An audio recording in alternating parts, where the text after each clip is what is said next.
Hello everyone and welcome to our video presentation. I, Subham Saraf and my friend Hasib Ahmed and Omar Azim are going to talk about the United Nations Climate Change Conference of Parties in Turkey.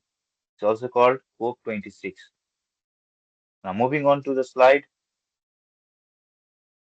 these are the contents we are going to discuss in our present presentation. As we can see, the first we will introduce the COP26 and how it is the action plan. And also we're going to explain about the sustainable management principles, techniques, and tools. Similarly, how it's going to be implemented in the country. Also, we're going to discuss about competency and skill requirement for the identified program. Also, we're going to mention about our group strength as well as weakness representing the program.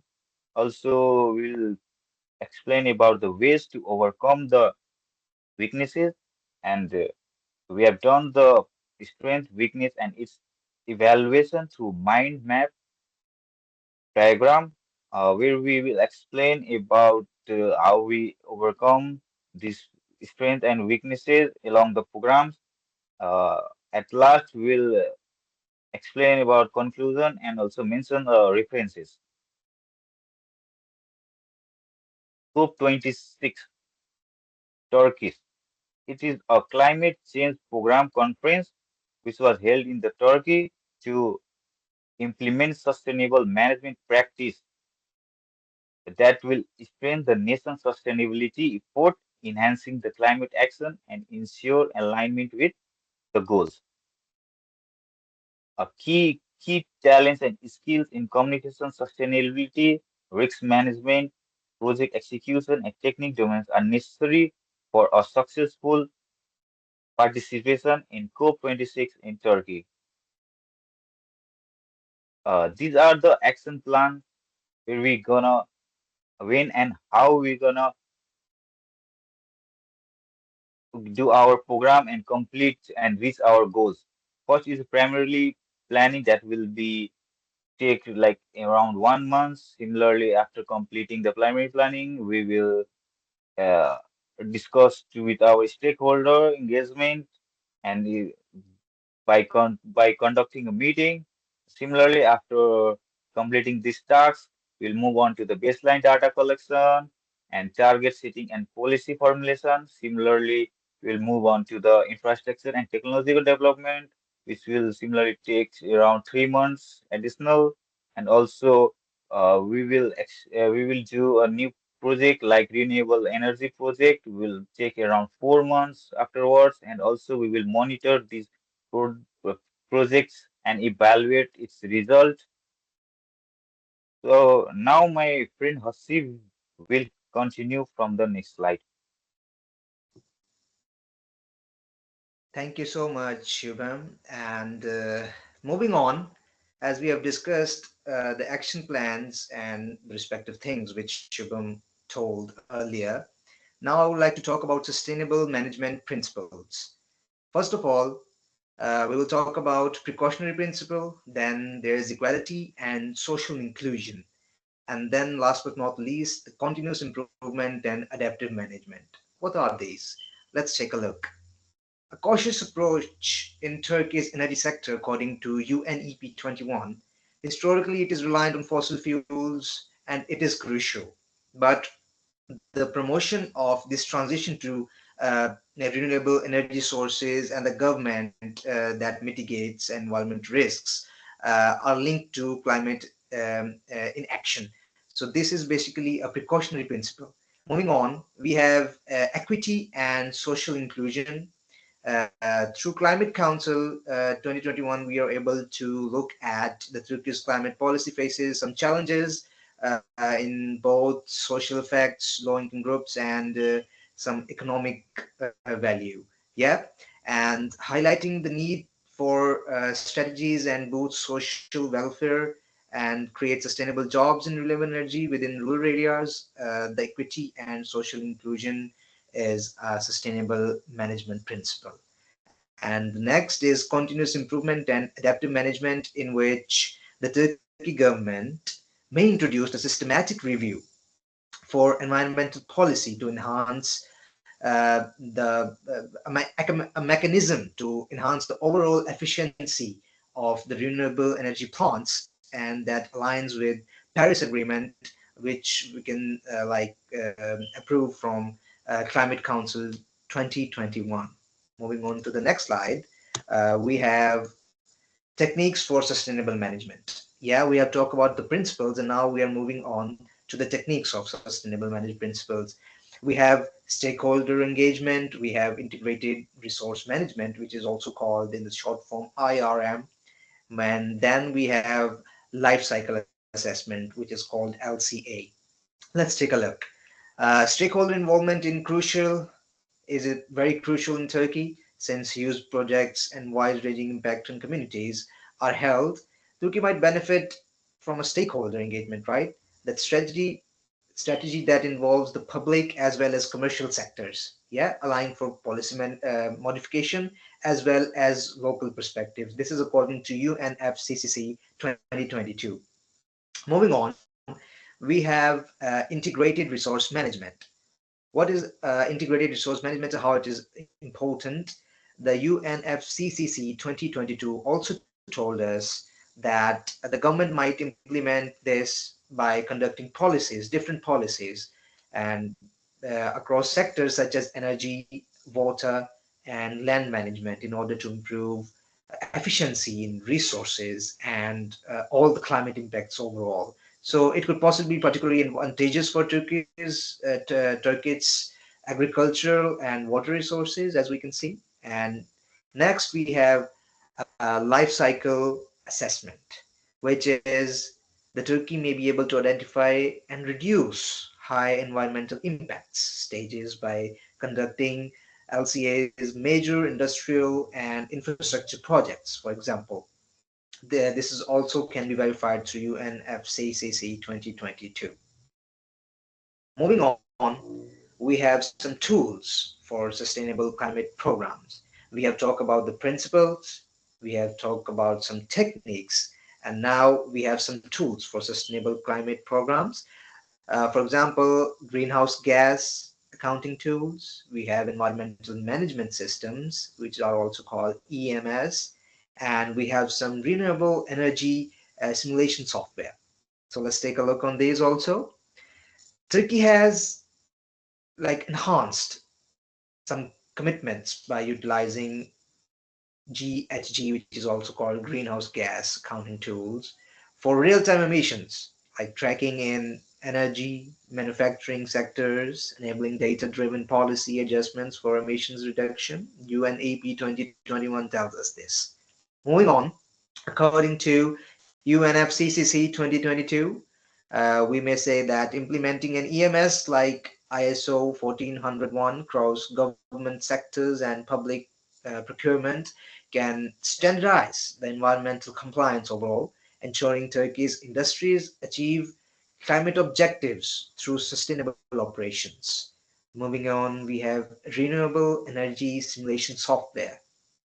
This software basically aims to enhance its like Turkey's renewable energy capacity by utilizing tools in Homer and RET screen to assess the feasibility of clean energy projects and optimize the placement of either wind or solar panels. Basically, this is also driven from renewable and sustainable like energy production techniques like wind and solar plants.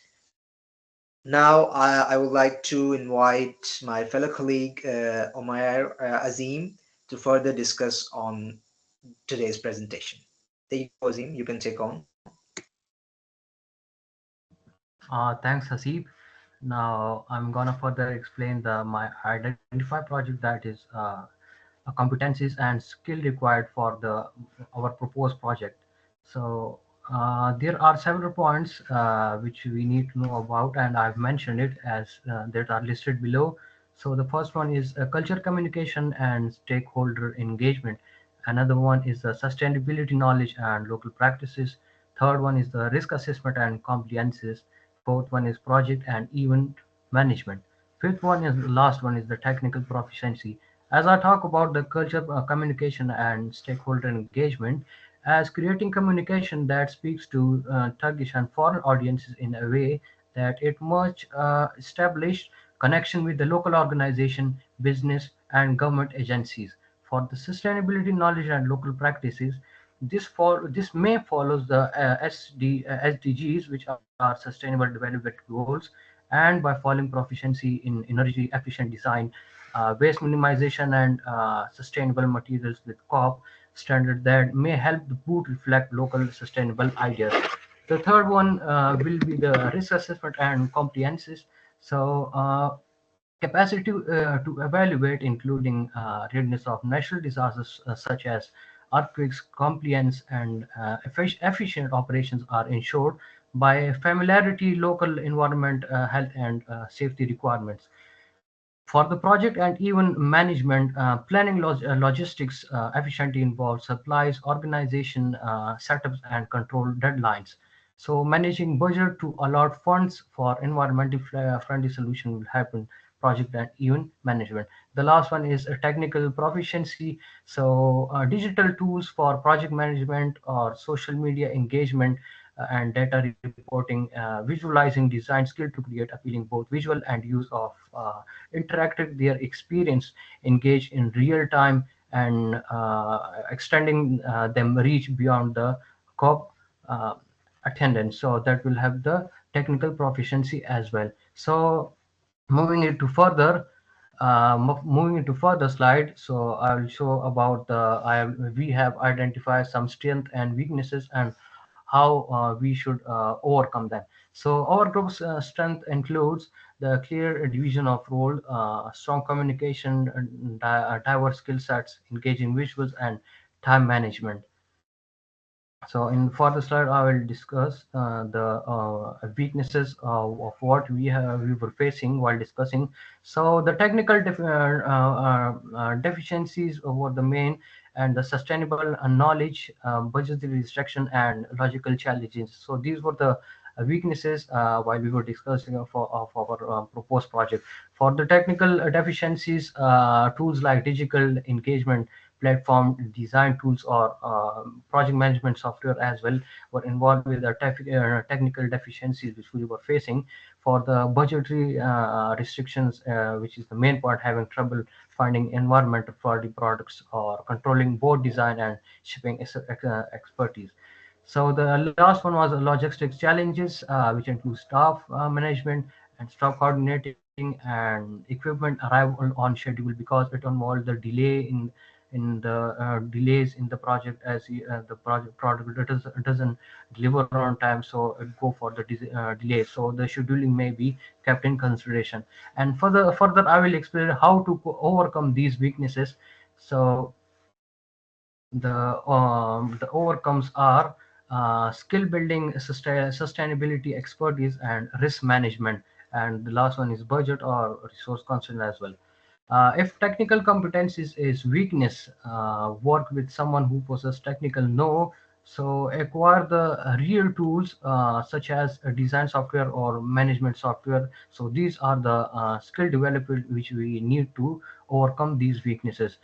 For if the money is concerned, we think about other options like collaborating with sponsors or locating sustainable local materials or improving the boot design to save money is the budget or resource constraint. Risk assessment includes possibility delays or environmental threats, which are mostly concerned to create a backup plan and perform a risk assessment on a regular basis. So further, if I move on, this is the mind map evaluation which has I have made from software to name is Kogel. So here is the middle is our proposed project with our competencies and skill required for COP, and creative branches, which means like the strength, the weaknesses, its identification, and how to overcome that identification. And last one as is the conclusion, which involve the main points. If I move on the further, that further slide, that will be conclusion. So this conclusion mainly involve two main points through which all the conclusion we conclude. So the first one is improving shortcomings by resolving issues with sustainability, and another which is very important is improving communication breakdown and resources constraints.